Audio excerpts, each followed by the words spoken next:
салом бинандагони арҷманд, имрӯз чоршанбе 22 май аст. барномаи хабарию таҳлилии радиои Озодиро мебинед ки бо заҳмати ҳамкорони мо дар Тоҷикистон ва Прага таҳия шудааст.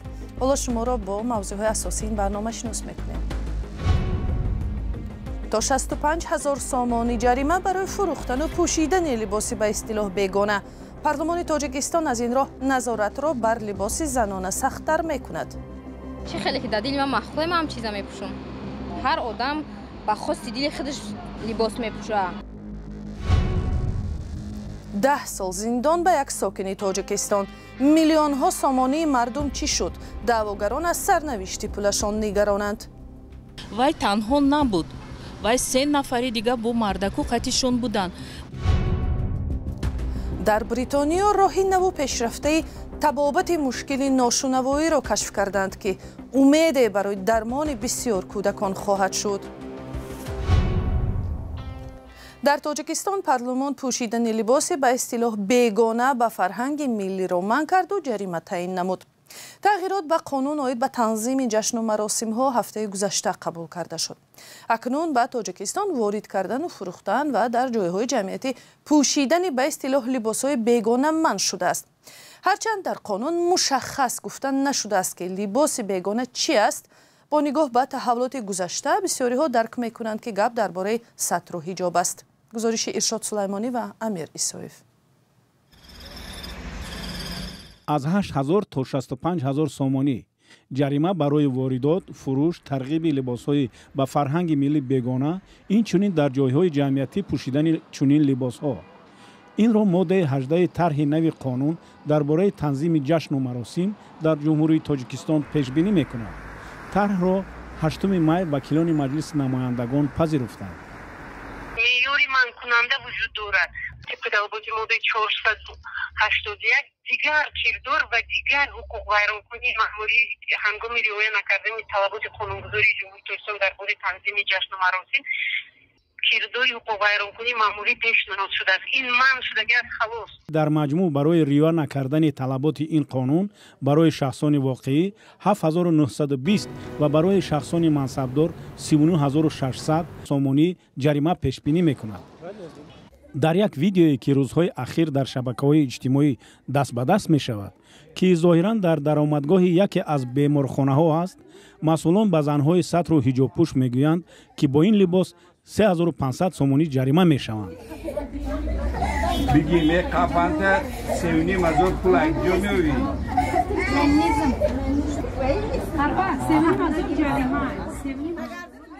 ҳарчанд тарҳи нави тағйиру иловаҳо баъди таъиди аъзои маҷлиси миллӣ ва имзои он аз сӯи раиси ҷумҳур эътибори ҳуқуқӣ пайдо мекунад, вале аз ҳоло шаҳрвандонро барои иҷрои он маҷбур мекунад.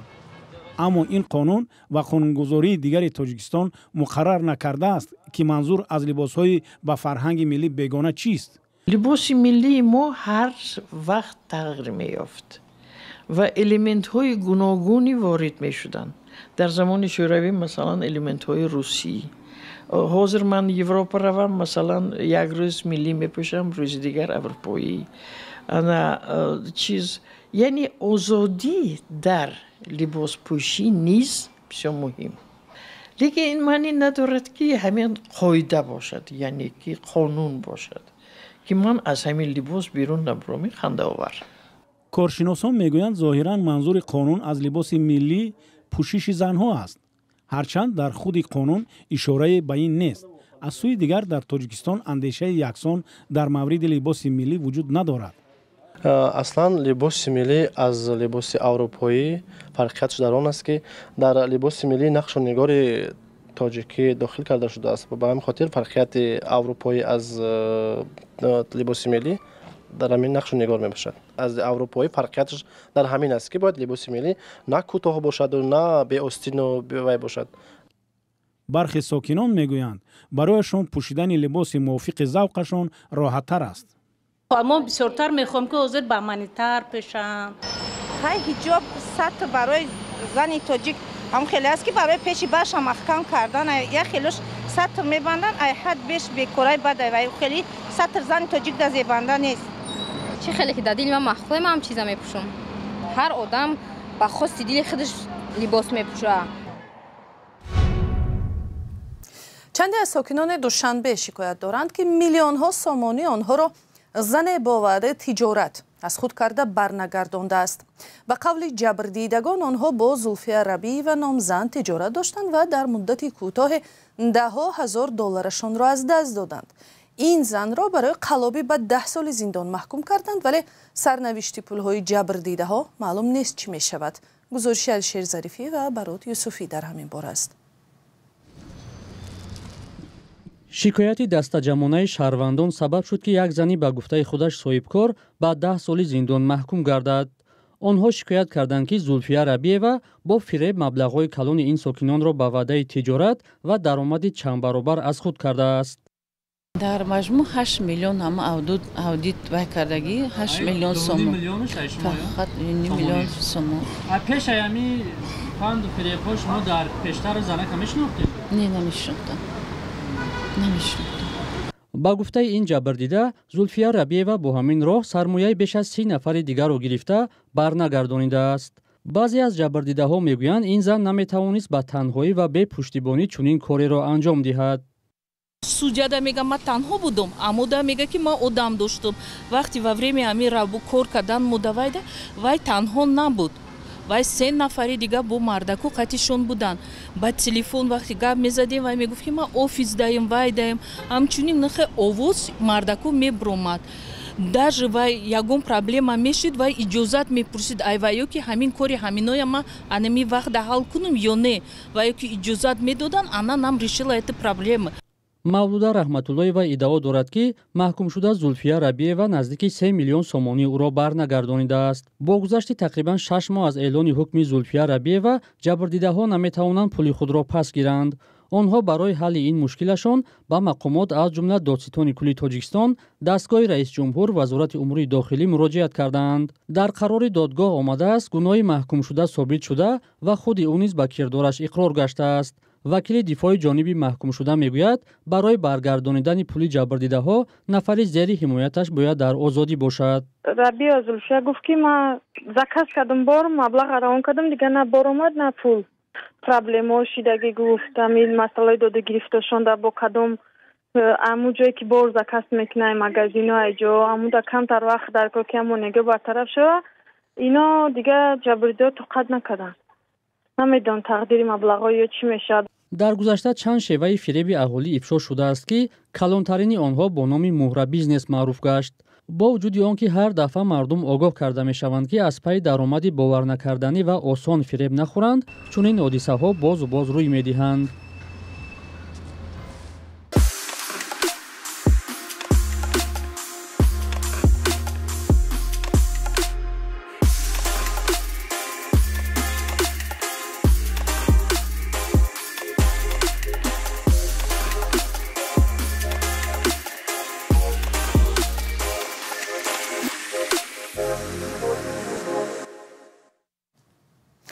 در ولایت ختلان گروهی از زندانیان هستند که بعد رهایی از مؤسسه اصلاحی اقبالشان بلندی کرده است و صاحب کار شدند و به زندگی معمولی برگشتند. دولتعلی مومنوف یکی از آنهاست و توانسته است بعد بیرون آمدن از پس پنجره به زندگیش سر و سامان بخشد و به دیگران هم دست یاری دراز کند. اما کاری نه همه زندانیان سابق در تاجیکستان بعد رهایی قرار میگیرد. همکارم کیومر سیاتا گزارش میدهد.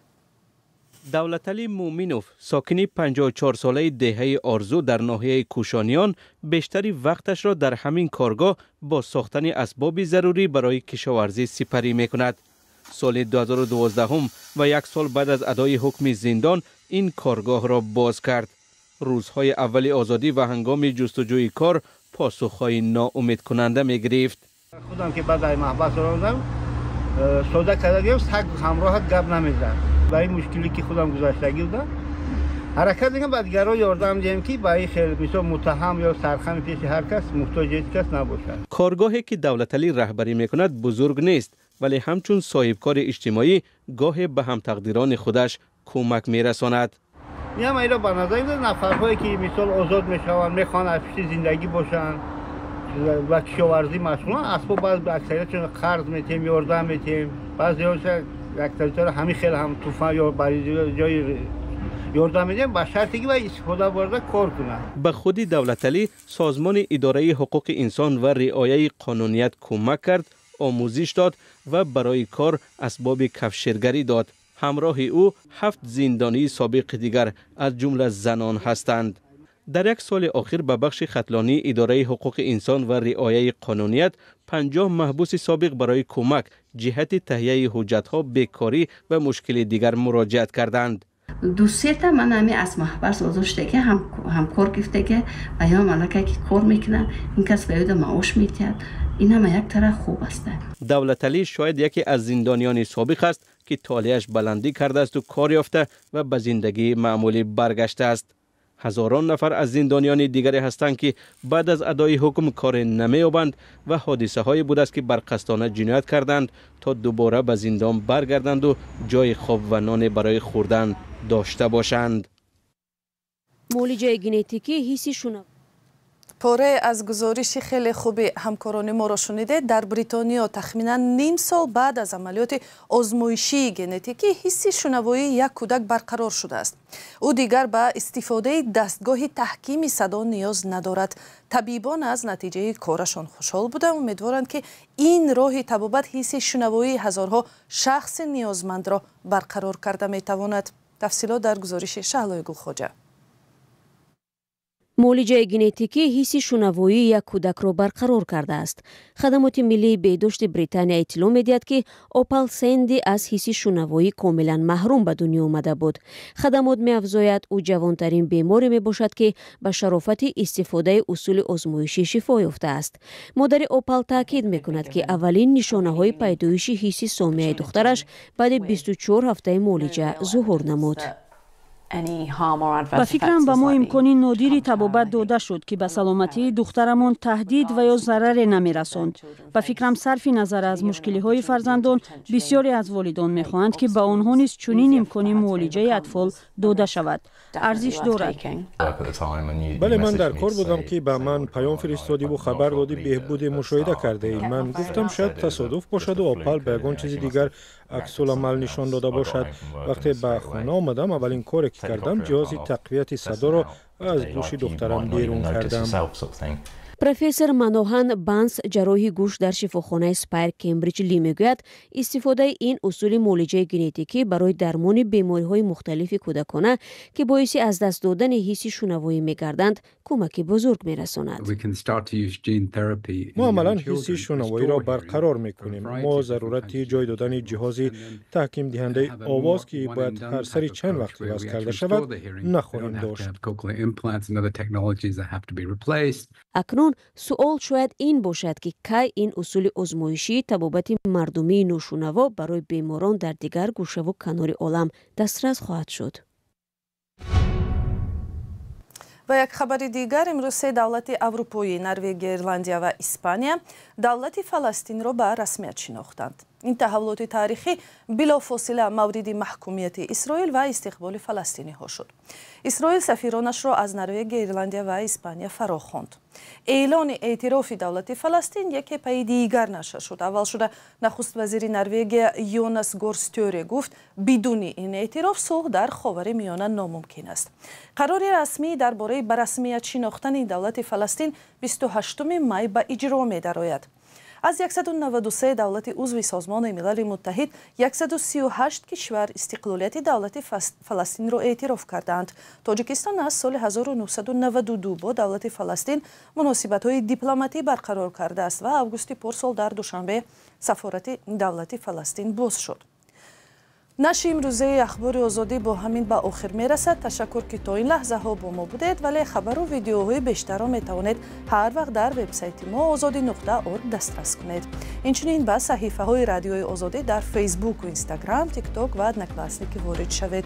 اگر شما هم خبری دارید می توانید به ما فرستید. خدا نگهدار شما.